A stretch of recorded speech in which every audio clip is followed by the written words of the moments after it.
Alright folks, what's going on? Welcome back to the channel. It's Forza here. I hope you all have an absolutely fantastic day. This is going to be a full custom tactics video on the 4-3-3, the best you can use in the game right now. It will be the 5th variant, which is my favourite this year. We're going to actually kick things off by opening a French Team of the Season or Shapeshifters player pick. So if you do enjoy the video, please do leave a thumbs up on it. I greatly appreciate it, and hit that subscribe button if you're new around here. A 1 of 3 French Team of the Season or Shapeshifter. I really want Ribéry. I think it's unlikely to happen.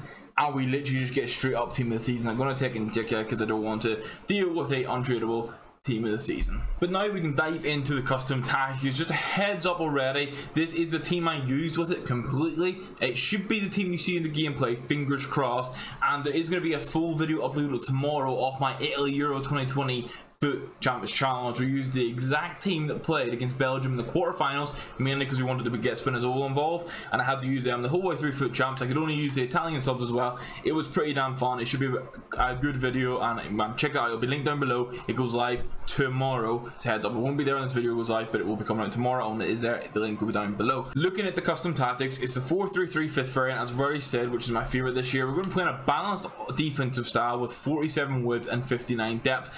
If you know me, you know that we've been loving the press after possession loss recently, but for this system and how it plays, I felt that balance was the best treatment. Players didn't drag out of position too much, and you didn't get hit too aggressively with through balls, because you've only got one DM, and you're not going to be like the fullbacks constantly staying back either. So you need that little bit of like just balance system. You can't just run full press, like balls to the walls kind of system. And then for the offense, I went for long ball and direct passing with a 55 width, with the 5 players in box, 2 corners for free kicks. The 55 width, obviously we've got wingers involved there, and they are going to, you'll see how they'll set up, but essentially I want the width for the fullbacks. I don't want the 3 core midfielders to be too tight together either, so 55 width was that sweet spot of not forcing it too wide. Like obviously you can try and hug the sideline, but that can limit your passing options. Direct passing is still the best chance creation out there. It will be interesting to see if EA change anything regarding like this system going into FIFA 23. I would like them to have added some other options and maybe have made some of the defensive styles a bit more usable, like press on heavy touch, but I guess we'll see. And then long ball is essentially just pumping those balls down to the front 3, and you'll see why with how we set up. This is how it is in game personnel wise.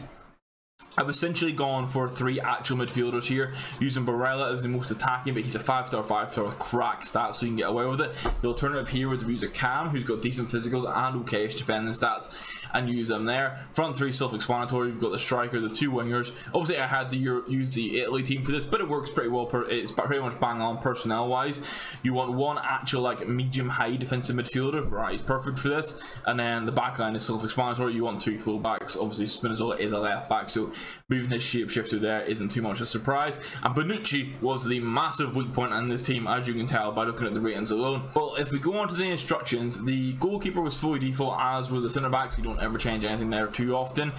For the fullbacks, on the right hand side we had stay back while attacking, and then on the left hand side we just had balance. These are interchangeable, but I prefer having the left fullback as the guy that's on balance, just as a heads up. So you feel free to change these if you're, say you've got like a more defensive left back and more attacking right back. You can change them, but overall the system works better in this way if you can get that done. The defensive midfielder is cut past the lane, stay back while attacking, and cover center. Verratti was an absolute monster for this. Although he was like a Team of the Season card, and he's a little bit like on the edge of the power curve at the minute, he still did really well. You just want someone mad aggressive. Honestly, the Spinazzola shapeshifter card would be perfect in this position, despite being the high or maybe even the high medium. But basically, cut past the lane, stay back attack, and cover center is absolutely perfect. Your right center midfielder is going to be on getting forward, but is going to be on stage on the edge of stay on the edge of box across.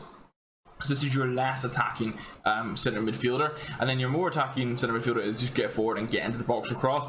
Essentially this guarantees that you're going to have a runner into the box every single time. And then the reason we have Jorginho, the right centre mid, on stay on the edge of box or cross is as Barella is running into the box, and the front 3 are obviously there already, the rest of the team is going to be pushed up and not too aggressive. If Jorginho was getting into the box as, for cross as well, basically that means I create a 5-5 split with a gap in the midfield. Having Jorginho stay on the edge of the box or cross gives that opportunity to recycle the ball and also prevent that massive gap from occurring, which is why this sort of combo for the midfielders is the best way to do it. For the technically striker, but it is a center forward position. I've got them on stay central and stay forward. Commonly I would run getting behind here, but because it's a center forward position, we're using them much more for build up play. We want them to be able to sort of open up passing lanes for Barella and Jorginho, and then also with you see how the wingers are cut inside, getting behind and get into the box for cross for both of them. So essentially with Immobile, or rather than being a striker and center forward, so that little bit deeper, which makes that cut inside and getting behind so much more effective on the wingers, especially this year. Essentially Insigne and Chiesa are going to be making endless runs. What you'll be able to do is you'll be able to play like a 1-2, say with Barella to Immobile, then get a little pass off to Insigne in the wing, and then Immobile will make his way into the box, and then Chiesa will be coming in the back post. Sort of systems like that works really well. I say this is one of my favorite formations this year, probably edges into top 3, and it will likely continue to be good in FIFA 23 as well. So if you want to play with it now and get that practice in, that's always worth doing. But let's have a look at some of the gameplay for it now. So the first bit of gameplay here, I've noted it down as being amazing build up play, and we got a rage quit from this. It basically sums up what I was just saying about using Immobile as a build up man. We're playing a little 1-2 here with Insigne. We want to play it back to the midfielders. I went for the looping ball through to Insigne, and obviously he pulled an offside trap at the same time here, which helped us get even more in behind. But I find while playing the system, people wanted to pull the offside trap all the time on me, but it gives you a bit of an idea of how Immobile just drops that a little bit deeper, but the wingers are so keen to make runs. And even in this case, Chiesa was going to just like run into the back post. But I mean, once again, we've got another goal that involves like the build-up play for the attacking players, playing a ball back into the midfield and then making a run. This is a nice little ball into Chiesa, and honestly, it's a cut inside. And this is what I'm saying, it's very valuable in these systems. In other systems, that winger would be like getting behind, but he'd be on the other side of this defender, the other side of the fullback. So he'd be making a run there, and I'd be relying on a really nice cross in. What I can do here is cut inside. Obviously, Insigne's right footed, which is nice to do, and I can just play a driven pass. I think I actually played a normal one here, but a driven pass would have been better.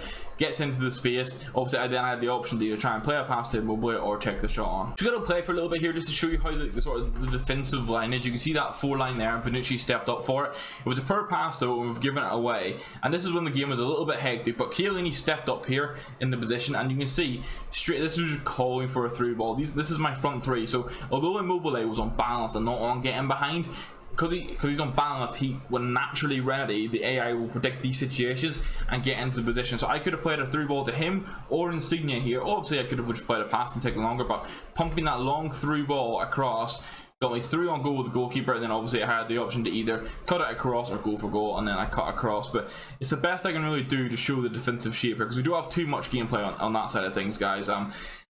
There was no real issues with it outside of Bonucci being a bit behind the power curve, so sometimes people, if Spinazzola is stepped up on the left hand side, people could hit me with penetrative through balls targeting Bonucci, and that's where most of the goals I can see that came from while doing the challenge. And I think we just go straight away here and get the rage quit. But as I was detailing, Immobile dropping in deep to play a pass to the centre mids that can then play a pass through to the wingers is the absolute core of this system. We've won the ball back. I played the pass to Immobile. I've went straight away for a through ball. Maybe get a little bit lucky that it falls to Vrij, but you can see straight away as I've made this pass, it's just crying out for a big through ball or like looped ball to Insigne with the hope that Chiesa can get into the end of it. It falls to Vrij. I managed to do that. Because I've done an L1 pass with Immobile, he's also making a run into the box. It was Insigne. I went for the finesse. It didn't quite fall off, but we had that much presence there. We got the 3rd goal and then got the rage quit. Now we've got another 3-0 rage quit for you guys. This time it's going to show the involvement for the centre mids that are get forward and stay into the box across. Nice little bit of dribbling from Chiesa, and then Jorginho with the near post effort. Obviously he's on stay on edge of box for cross, but when the time calls, if I've sent him on a run or anything, he will naturally get into the box. In this case, Barella, you can see how deep he was in this situation, which is why then the AI recognizes that, okay, Jorginho needs to get into the box, and you can see actually Barella's holding his position, eventually gets into the box. But if Jorginho hadn't been there, Barella would have been making a darting run into the box. That's where the AI is smart enough to recognize this for you. And then obviously Jorginho's 4-star, 4-star, Barella's 5-star, 5-star. They're both really high rated cards that are just well rounded, and it's exactly what you want in this sort of situation. You know that run here, you can see Vrij, so he's on a drop between defenders, but he's dropped deep to hold that position. And then this is just going to be a bit of build up. It's how the sort of passing can go in this system, how Di Lorenzo, who is on stay back, this time I'm manually setting him on a run. I pressed L1 for it. You can see the space that Insigne had at the back post is what I actually aimed that cross for, but then Immobile, the big man, gets in there and taps home a volley. And this is the last bit of gameplay, so I'm just going to run out. I obviously dragged the defender right here. I was able to cover this with Barella. This is a transition from a corner. And then we just go straight away on the counter-attack. Again, a little 1-2 pass to get Chiesa on the run. Verratti in this case has lots of space. Look at that for a through ball to Immobile. Maybe a little bit lucky with how it was controlled that sort of beat the defender, but that locked us in with a 3-0 rage. I'm pretty sure he pauses here and leaves. That's 3 bits of gameplay. I had another one with 1 goal, but I think that covers everything. As I say, apologies for not having as much on the defensive side of things. The only real issues I ever had were Bonucci just being a bit of a liability. Whenever Spinazzola had pushed up. If you have a SBC player or a player that's been released in the last couple of weeks, that won't be an issue for you guys at all, and it's a pretty damn sturdy system. So that's everything for the 4-3-3 system. As I say, the 5th variant is my favorite, and this is what you should be running. The personnel was almost perfect on this system. I wouldn't have changed too much other than maybe having a better striker than Immobile, but you know, it was part of the challenge. I say that challenge will be going live on Tuesday. This custom tactics video comes out on Monday 4 PM. Tuesday 4 PM we'll have the Italy Euro 2020 Foot Champs challenge video go up. Once it's up, it'll be linked down below if you want to check that out. It'd be greatly appreciated. But if you enjoyed this video, leave a thumbs up on it. Greatly appreciate it, helps me out and all that good stuff. If you're new around here, hit that subscribe button, and thank you very much for watching, guys. I will catch you in tomorrow's video. Make sure you check it out, please. See you next one. Thank you. Goodbye.